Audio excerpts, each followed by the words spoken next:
What is up, guys, and welcome back to Speed Turtles. One thing I wanted to say was thank you guys so much for the support on last, I don't know what day it was, but, the video I posted last.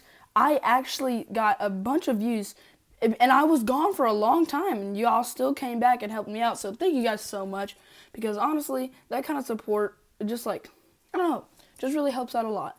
So thank you. But we're here to talk about the Sonic the Hedgehog's complicated history with people's opinions. We'll be going over the good, the bad, and the downright weird history of our favorite blue rat with an attitude. One last thing, make sure you have liked and subscribed so I can continue to make these videos. And let's go ahead and start with Sonic the Hedgehog's complicated history.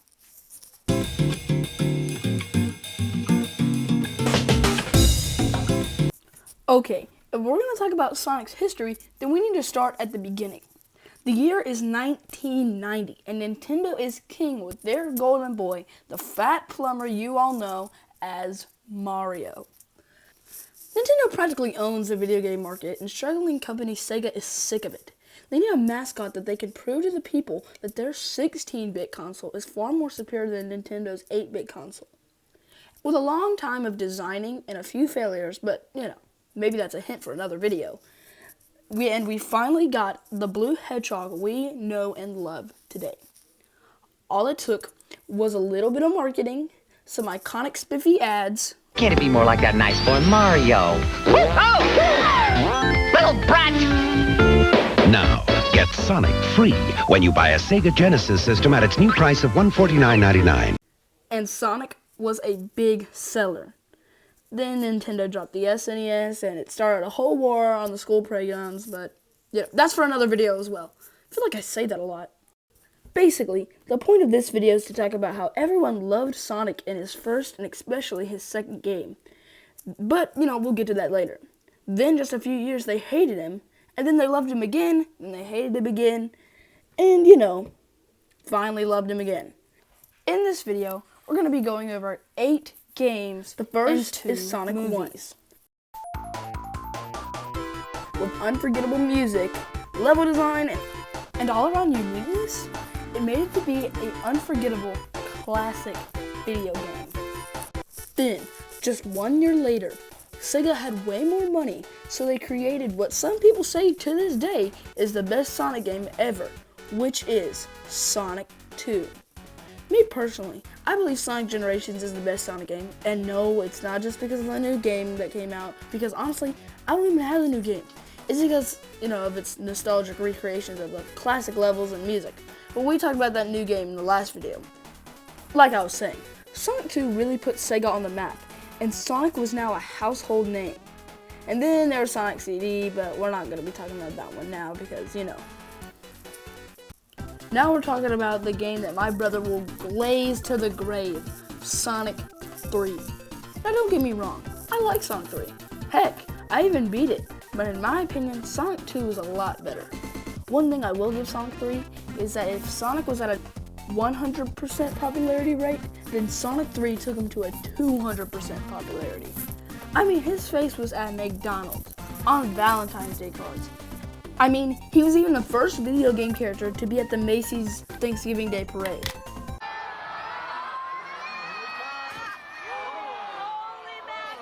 Okay, that did not end up like I thought it would, but it just gets even worse from here. Listen up. We will not live in a two-dimensional world. We won't go in one direction Or zig where we can zag. We will walk through walls. We will take a look around us. We will not be confined. We believe in the path of least limits. We won't be told how to view the world. We will experience true freedom. We will not compromise. We will live the game through our hands. We will be in control of something. You and me, no matter how they toss the dice, and to be the only one for me is you. Okay, this is a cool console. Even I, the internet's D1 Sonic Glazer, will admit it. This console was so cool that when it came out, my dad got a job at my great uncle's furniture shop just to get it. Sega could not keep up with them, and it seemed like it did earlier in the 80s. Sega was at the bottom and Nintendo was at the top. Sega released the Sega Saturn, but not to a lot of people. But Sega had a secret up their sleeve.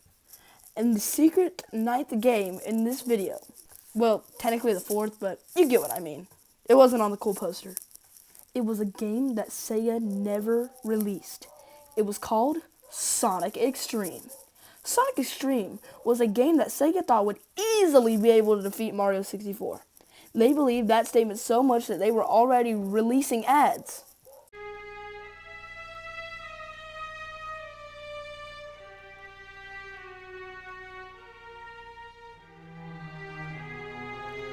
What do you mean you couldn't catch him? Guy's fast as lightning, boss. He just disappeared in the blue streak. You idiot. You should have set a trap. Boss, he blasted right through it. I'm telling you, he's bigger and badder than before.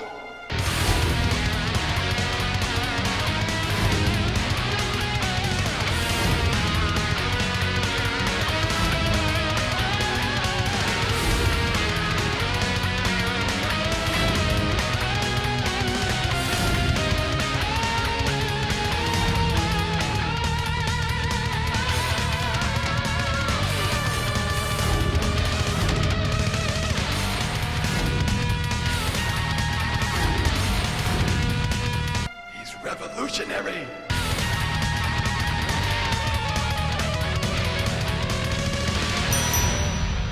Sega.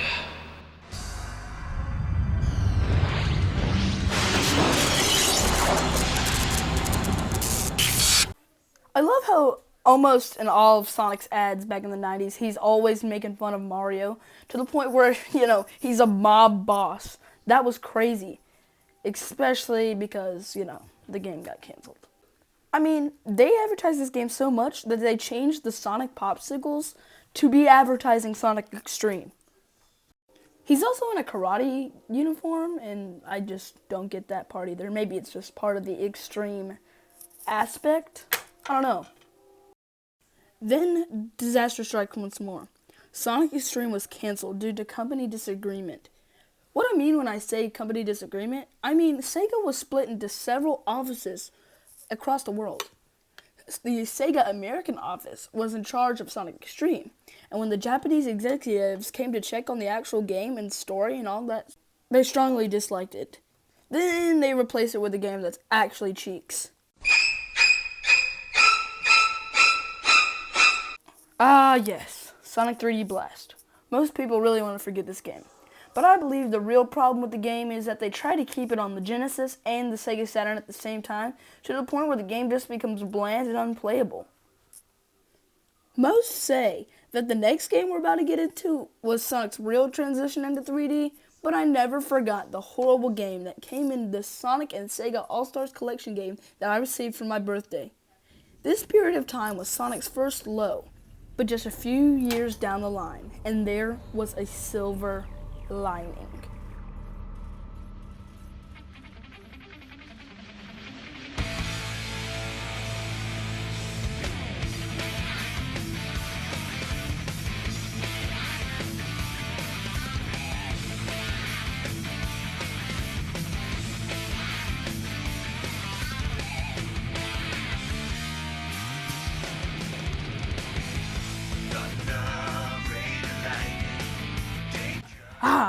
The famous Sonic adventure for the underrated console, the Dreamcast.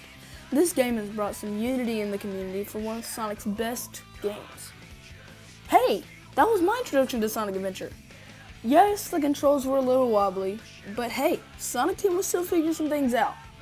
I mean, this game had everything that early 2000 kids would love. Had rock music, a huge water dragon, and of course, high-speed gameplay. Okay, those were absolutely trash, but you know what? They got rid of them in the sequel. This game is so legendary that now, in the year 2024, it's getting a movie. That's right, Sonic Adventure 2. Now, I got this game on my 13th birthday and I loved it. Well, not the Knuckles and Rouge levels because I was just trash at them. The Shadow and Sonic levels are especially what I was good at.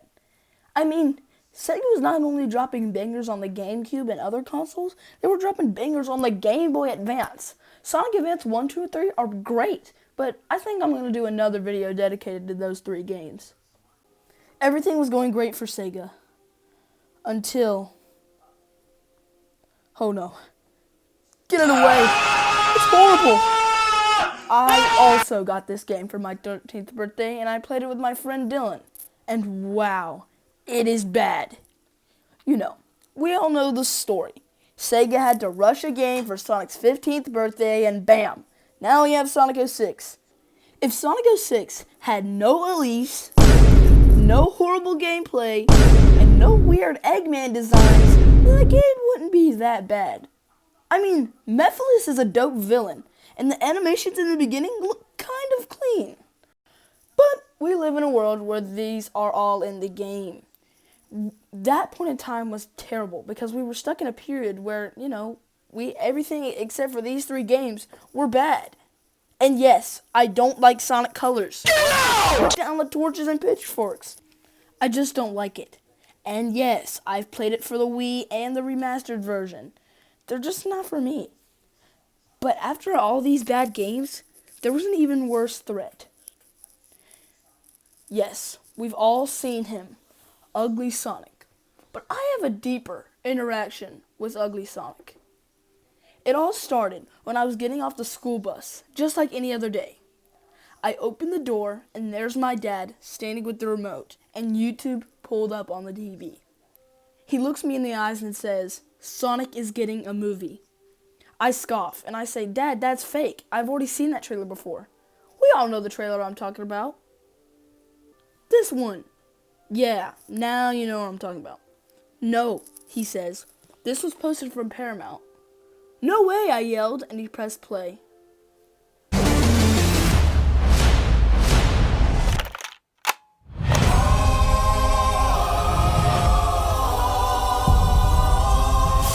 Gotta go fast. I was crushed. Where's Tails? Where's Knuckles? And it's live action?